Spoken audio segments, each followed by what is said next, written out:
Hello and welcome. I am the Suit&Tie Dip&ChewGuy, and this is an installment of Chew Review Part 2.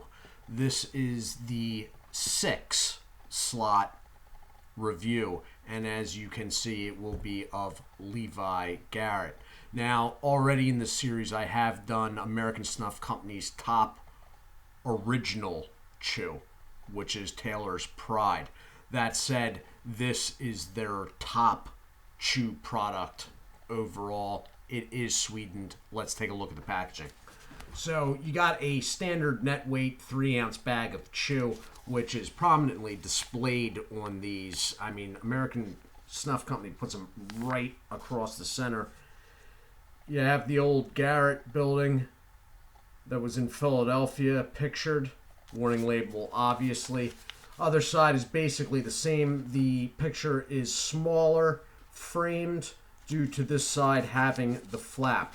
The flap is a back, like a fold over twice with itself turned back on itself once. The reason for that is these do not have Ziplocs. No American Snuff Company chew products, loose leaf chew, have Ziplocs for whatever reason. All right. On the bottom, they have a pretty straightforward, simple layout.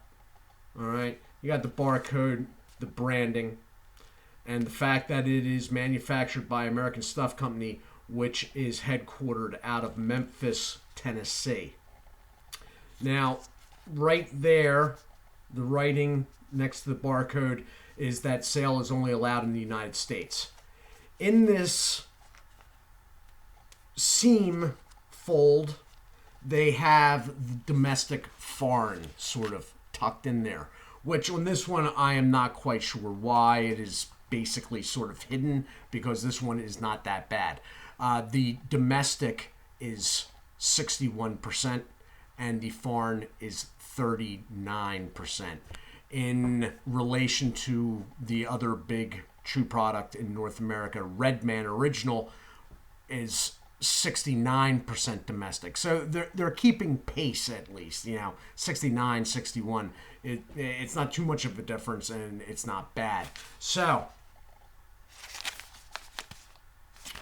I'm going to open it up. Now, you'll have glue dots on this. No Ziploc. There'll be more glue dots than, let's say, a bag of Redman. A bag of Redman usually has about 6, 2 sets of 3. This could be as many 9 to 12. I can't really quite remember from the original review, which will be linked at the end of this video, just to let you know. So,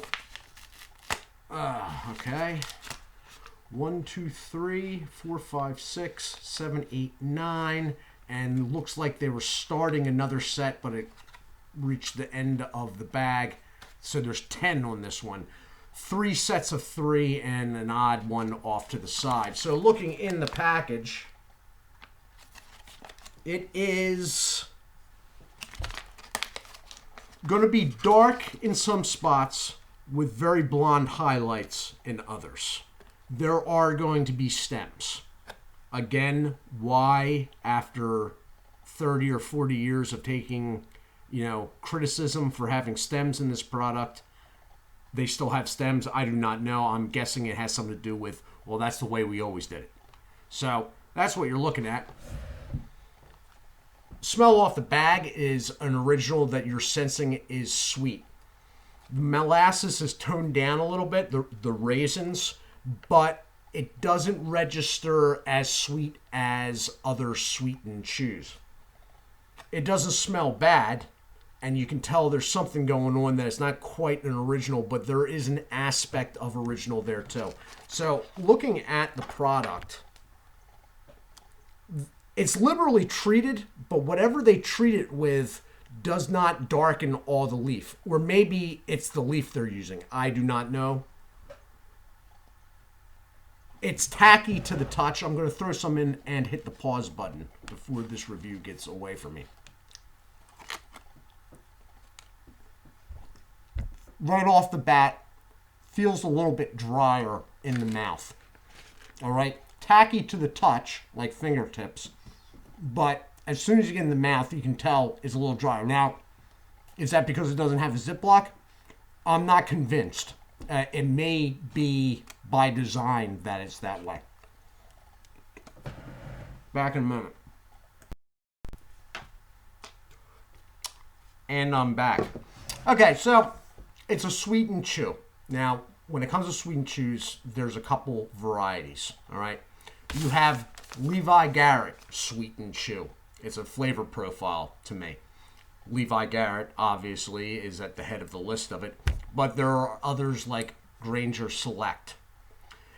This is expensive. In my area, this is more expensive than Red Man Original, all right? And although I sort of like the flavor, I don't like the product that the flavor's coming out of. It's too dry, I think by design. There's stem material, okay? And the only upside to the product that I see, it takes active chewing. You can gnaw on this stuff, and the nicotine by chew standards is probably up close to Red Man Original, but that's by chew standards because there's not much nicotine in chew. So the product leans dry, and it has stems and no ziplock, which means it's only going to get drier. Now, for me, that's not a problem because I go through this stuff pretty quick, but for some people, it could be. So, if you wanted something that tasted exactly like this, but was much higher moisture level, you look for Stoker's L50. The drawback on that is the nicotine is lower, and it does not take active chewing. All right? This is the Levi Garrett. There are a couple other types of sweet and chews. Like there's the profile that Red Man Golden Blend has, and then there's the ones that try to follow that, and then there's Stoker's Bold, Red Supreme, and Red Supreme, and the ones that follow along with that. But as far as this goes, it prices around $10 here. Doesn't have a Ziploc, leans dry, which I'm not a fan of, and has stems. But you can chew on it, and the flavor is good overall if you can look past the other things. Anyway, I am the Suit&Tie Dip&Chew Guy. I did go a little bit longer with this one because of the product. I do hope you all are well. Do take care of yourselves, and God bless.